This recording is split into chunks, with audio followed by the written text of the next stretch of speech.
The officer's hand landed between the man's shoulder blades at 9:22 on a Saturday morning, and the man stumbled 2 steps forward before he caught himself on the edge of a parking meter. It happened on the corner of Atabraka Road and Liberty Avenue in Accra, 20 feet from the entrance to the Kingsway Commercial Bank, in front of 11 people who were waiting for it to open. The man was wearing a faded olive green jacket, the kind that had been washed so many times the original color had become a suggestion. His trousers were dark gray, pressed. His shoes were brown leather, very old, but polished to a shine that had taken him several minutes that morning. He carried a small brown envelope in his left hand. He had been standing in the queue for 9 minutes without speaking to anyone. The officer, tall, mid-30s, name tag that read Mensa K, walked back to his post near the entrance without looking at the man he had just pushed. "Old man," he said, not turning around. "The queue starts there." "Not there." The man in the olive jacket stood very still for a moment. He adjusted the envelope in his hand. He moved to the back of the queue without a word. He did not know yet that the woman standing 2 places ahead of him had watched everything and would not look away. He did not know that she had a phone in her purse and that she had been filming since the first moment the officer raised his hand. And the officer did not know, had no possible way of knowing, that the man he had just shoved off the sidewalk was the only person standing on that street that morning who had the power, with a single phone call, to end careers. His name was Emmanuel Kolade Asante. He was 71 years old, 163 centimeters tall, and he had lost 8 kilograms in the previous 14 months because he had been too busy to eat properly, which his daughter had told him 3 times was not an excuse, and which he had told her 3 times she sounded exactly like her mother. He smelled faintly of camphor wood and the particular brand of shaving soap, green bottle, gold lettering, that had been discontinued in Ghana in 2009, but which he had been ordering in boxes of 12 from a small shop in London ever since. He had a scar along his left jawline from an incident in 1987 that he had not spoken about to more than 4 people in his life. His hands, which were folded quietly in front of him as he stood at the back of the queue, were the hands of a man who had spent years in the field, not at a desk, not in a boardroom, but in the kind of work that leaves the joints slightly thicker than they should be, and the grip stronger than the rest of the frame suggests. He had come to this particular branch because it was 4 blocks from the house of his old friend Al-Hassan, with whom he had taken breakfast that morning, and because he needed to deposit a check that had been in the brown envelope for 9 days. He could have sent someone. He had people available to him who would have driven to this bank and back in under an hour. He had not sent anyone because it was a Saturday morning and the weather was good, and he had not walked these streets in several years, and he had wanted to walk them. He stood in the queue behind a woman in a yellow blouse and a young man in a white shirt who kept checking his phone. He did not speak. He held his envelope. He waited. Emmanuel Asante had been waiting all his life, not passively, not with resignation, but in the specific way that long service produces in certain men, an understanding that the thing worth having always costs more time than you expected, and that the payment is made in presence rather than motion. He had waited in trenches. He had waited in command posts. He had waited outside hospital doors for news he wasn't sure he wanted to hear. A bank queue on a Saturday morning was not waiting. It was rest. He had grown up in Labadi, in a 2-room house on a street that flooded every rainy season. His mother, Abena Asante, had kept a small chop bar from which she sold wakey every morning from 5 a.m. until the food ran out, which was usually by 8:30. She pressed his school uniform with a coal iron every morning. She never missed a school meeting. She had told him once when he was 9 years old and had been turned away from a school trip because the family could not afford the 3 cedis fee, "They can stop you from going. They cannot stop you from arriving." He had carried that sentence for 62 years. He had arrived many times. He had arrived at the military academy when no one expected his family to produce an officer. He had arrived at every rank above that: lieutenant, captain, major, colonel, brigadier general, methodically, without theater, because the work was good and the work was there. He had arrived 8 years ago, at a rank that required the Chief of Defense Staff himself to sign the paperwork. He had arrived this morning on a Saturday in Accra, with a check in a brown envelope and good leather shoes and the intention of being home by noon. The door to the Kingsway Commercial Bank opened at 9:31. The queue moved forward. Emmanuel moved with it. Officer Mensah K. stood at the entrance checking bags and waving customers through. When Emmanuel reached the front of the queue, the officer looked at the olive green jacket. He looked at the old shoes. He looked at the brown envelope with the slight handling crease near the corner. "Pensioner's hour is Tuesdays," he said. "Come back Tuesday." Emmanuel looked at him quietly. "I am not here for pensioner services." "What are you here for?" "A deposit." The officer reached for a laminated card on a stand near the door. "You need a deposit slip. Teller window C. You need your ID and your account card." "I have those. Show me." There were 3 people behind Emmanuel in the queue. The woman in the yellow blouse was very still. Emmanuel opened the brown envelope carefully. He removed the check. He removed his national ID. He removed his account card. He held them out. The officer took the ID. He looked at it for longer than an ID typically requires. He looked at Emmanuel. He looked at the ID again. "Says here you're a retired government employee." "That is correct." "What department?" A small silence. "Ghana Armed Forces," Emmanuel said. The officer handed the ID back. "The line for deposit is inside. Left wall. Don't block the entrance." He turned to the next customer. Emmanuel went inside. He found the teller window. He filled in the deposit slip in the careful handwriting of a man who learned to form each letter before typewriters made cursive optional. He waited 11 minutes for the window to open. The lobby was cool and corporate. The floor was pale marble, very clean, and the overhead lighting was the flat white kind that turns everyone a slightly different shade of tired. There were 6 customers seated in the waiting area on black vinyl chairs that had a small squeak when you shifted your weight. A child near the far wall was drawing something on the back of a numbered ticket. A ceiling fan turned slowly above the customer service counter, even though the air conditioning was running, because someone had forgotten to turn it off and no one had noticed yet. A television mounted high on the wall was cycling through a news broadcast with the sound muted. The ticker at the bottom was reporting something about a currency exchange rate. Emmanuel did not look at it.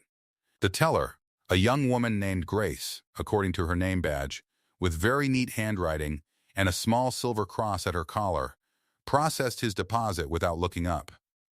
She counted the verification numbers twice. She printed the receipt. She slid it across the counter with both hands and said, "Have a good day, sir," in the voice of someone who had said those words 600 times and was still managing to mean them slightly. The amount on the check was 14,800 Ghana cedis. The account it was being deposited into was not his personal account. It was the account of a trust fund he had established 19 years ago for the children of military personnel killed in active service. He had started it with 4,000 cedis from his own salary and a promise to himself that it would outlast him. The fund now had 91 named beneficiaries, children ranging in age from 4 to 23, in 6 regions, with files that his assistant Tabena kept updated in a binder that lived in the second drawer of the filing cabinet in his home office. In the past fiscal year, the fund had paid school fees for 34 of those children, covered medical costs for 7, and provided uniforms for 11 who were starting new school years. He had never mentioned this to a journalist. He had never posted about it on any platform. The members of the Trust's small committee, 3 people, all retired officers, had standing instructions that the fund's activities were not to be publicly attributed to Emmanuel Asante. He had enforced this quietly, but without flexibility, for 19 years. 3 of the children in the fund had, as adults, gone on to attend the military academy themselves. When he received those letters of enrollment, plain white envelopes addressed to the trust, not to him personally. He read them twice and put them in the binder, and did not mention them to anyone except his late wife, Adwo, who had cried both times, and told him that what he was doing was the most important thing he had ever done, which he doubted, but accepted as the kind of statement a person makes when they want you to understand how they love you. Adwo had died 6 years ago, on a Tuesday in June, in the bedroom of their house in Cantonments, with Emmanuel sitting beside her and holding the hand that was still warm. He had stayed in the house. He had kept her photographs where they were. He had kept the small wooden stool she used to sit on near the bedroom window, because she said the morning light came in right there, and she liked to watch the street wake up. He still walked past that stool every morning. He had never moved it. He folded his receipt into the brown envelope. He walked back toward the entrance. At the door, a different thing was happening. The woman in the yellow blouse was speaking to Officer Mensa K. She was not shouting. Her voice was level and clear. "I filmed it from the queue," she was saying. "The whole thing. You pushed him. He hadn't done anything." The officer's jaw was tight. "Ma'am, I didn't push anyone. I redirected. I have the video." A small cluster had formed near the entrance. 4 people, 5, watching quietly the way people watch something they recognize. The security supervisor, a heavier man named Ajay, who wore a gray jacket and stood near the inner booth, had taken 3 steps forward and then stopped. Emmanuel reached the entrance. He looked at the woman in the yellow blouse. He looked at the officer. He looked at the supervisor. He said nothing for a moment. Then he turned to the woman and said, "Thank you for your concern, sister." She looked at him. "He pushed you. In front of all these people." "Yes," Emmanuel said. "He said it the way you acknowledge weather, not with anger, not with dismissal. As a fact," calmly noted. "You're not going to do anything?" Emmanuel looked at the officer, who was looking back at him now with the expression of a man who has decided the best path forward is certainty. The supervisor had come fully out of his booth. "If this story is landing on you the way I think it is, stay with it, because what happens in the next 4 minutes is the kind of thing that does not announce itself before it arrives." Emmanuel reached into the inside pocket of his olive green jacket. He removed a small card in a black leather case. He opened the case. He held it out toward the supervisor, not the officer. The supervisor looked at the card. His face did not change immediately. It changed slowly, the way faces change when they are receiving information that requires them to reorganize everything they understood about the last 10 minutes. He looked up at Emmanuel. He looked at the card again. His right hand, which had been resting at his side, moved to his left arm and pressed there, as though he was checking something. "Sir," he said. His voice had changed pitch by approximately half a note. "Sir, I was not aware. I know you weren't," Emmanuel said. The supervisor turned to Officer Mensa K, with an expression the officer had not seen on his supervisor's face before, and would not soon forget. He said something low, close to the officer's ear. The officer's posture changed. His shoulders dropped. His chin came down. Something in his face rearranged itself into a shape that was closer to genuine than anything he had shown for the last 40 minutes. The woman in the yellow blouse was watching all of this. She still had her phone in her hand. She was not filming anymore. She was simply watching. The card in the black leather case showed 4 stars. It showed a name, General Emmanuel Kolade Asante, and beneath the name, a designation that belonged to a rank that, in Ghana, fewer than 8 people had held in the previous 4 decades. Beneath the designation, the seal of the Ghana Armed Forces General Headquarters. Officer Mensa K looked at it for 3 seconds. The color that changed in him was not metaphorical.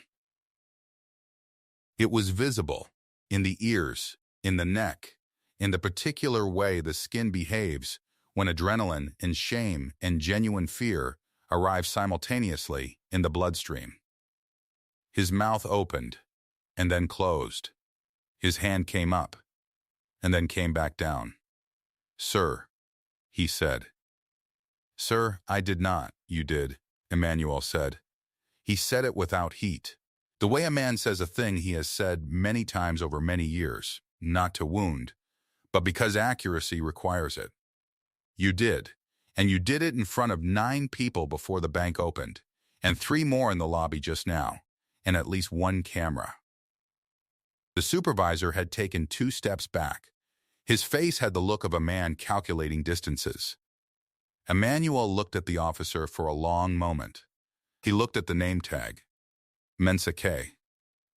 He looked at the man inside the name tag, young, stiff, still holding himself in a posture that had been correct 3 minutes ago and was no longer correct at all. You saw an old man in a worn jacket, Emmanuel said. You made a decision based on what you saw. This is what you were trained to do. The problem is not the training. The problem is what was missing from it. He paused. You were trained to assess. You were not trained to see. The supervisor was on his phone now, slightly turned away, speaking quietly. The woman in the yellow blouse had stepped back. She was watching Emmanuel in the way people watch someone they realize they have underestimated, not with awe, because awe is a kind of distance, but with the closer attention of recognition. Emmanuel put the card back into the inner pocket of his jacket. He adjusted the olive green lapel. He looked at Mensa K. One more time. How long have you been in this post? The officer swallowed. 3 years, sir. And in those 3 years, how many people have you redirected the way you redirected me this morning? No answer. How many of them, Emmanuel said quietly, were wearing jackets like this one? The officer said nothing. His hands were at his sides. He was breathing through his nose in the careful way of a man trying not to show that he was breathing harder than usual. I am not going to report you, Emmanuel said. I am going to do something that will feel worse to you, and something that will be harder for you. And in time, something that may be the reason you become better at this job than you currently are. He looked at the supervisor, who had completed his phone call and was standing very straight. I am going to recommend that every security officer in this bank's 8 Accra branches complete an updated engagement training. I will contact the head of security operations at Kingsway Commercial Bank on Monday. I will contact him personally. The training will happen, and it will be documented, and it will be tracked, and it will be required for any officer renewing their contract with this institution. Your name will not appear in any report, but you will be in that room, and you will know why you are there. He picked up his brown envelope from where he had set it down on the lobby counter. Good morning, he said to the supervisor. He said it to the room generally. He nodded to the woman in the yellow blouse, who nodded back with an expression on her face that she would think about for several days afterward. He walked out of the bank into the Saturday morning sun on Atabraka Road. His leather shoes sounded on the pavement with each step. He walked 2 blocks before he took out his phone. He called his daughter. She answered on the second ring. How was Al-Hassan? She asked. Good, he said. We had very good eggs. And the bank? A small pause. Also good, he said. I'll tell you at dinner. He put the phone back in his pocket. He walked the remaining 4 blocks to where he had parked his car, a 2009 silver Toyota Land Cruiser with 312,000 kilometers on the odometer, which he drove himself because he had always driven himself and saw no reason at 71 to change a habit that cost nothing. He sat in the car for a moment before he started the engine. He looked through the windshield at nothing in particular. He thought about something his mother had told him that he had not thought about in several months. They can stop you from going. He thought about Mensa K, young, puffed up with a small authority, in a lobby where small authority was the largest thing in the room. He thought about the 9 people in the queue outside at 9:22 who had watched a man in an old jacket get shoved off the sidewalk and had looked away. He thought about the woman in the yellow blouse who had not looked away. He started the engine. He drove home. On Monday morning, he made the phone call he said he would make. The head of security operations at Kingsway Commercial Bank picked up on the first ring because the supervisor had called ahead on Saturday afternoon, and the head of operations had been expecting to hear from General Emmanuel Calade Asante since approximately 2:14 that afternoon. The conversation lasted 19 minutes. By the end of it, a training program had been agreed upon. 8 branches, all security and front-of-house staff, mandatory completion by the end of the following quarter. The program covered engagement protocols, implicit bias recognition, and a section that the training consultant would later describe as the most unusual requirement she had ever been given by a corporate client, a module called What You Cannot See from the Outside. The first session was held at the Atabraka Road branch. Officer Mensa K. sat in the 3rd row. He did not say much during the session. He wrote things down in a small notebook he had brought with no one asking him to. The training consultant noticed him because of the way he held the pen. Not loose, not casual, but with the grip of a man trying to keep something he was afraid of losing. 3 months after the training concluded, Mensa K. filed a formal application to the Military Academy Officer Preparatory Program. He was 34 years old, which was at the limit of the age range, and he was told by the admissions coordinator that his application was late and that his background would require a waiver. He submitted the application anyway, along with a letter that ran to 4 pages and that he rewrote 11 times before he sent it. In the letter, he described a Saturday morning in front of a bank on Atabraka Road. He described the man in the olive green jacket.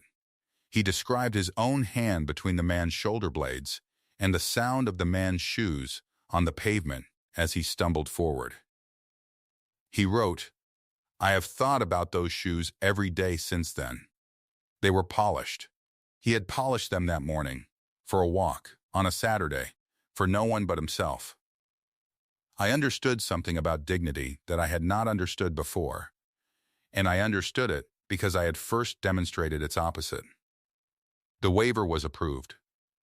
He began the preparatory program 8 months later. Emmanuel Asante never knew about the letter. He never knew about the application or the program or the notebook in the 3rd row or the 11 drafts. He had made his phone call, and he had had his Monday morning, and he had driven himself home and made breakfast. He continued to order his shaving soap in boxes of 12. He continued to deposit checks into the trust fund account twice a year.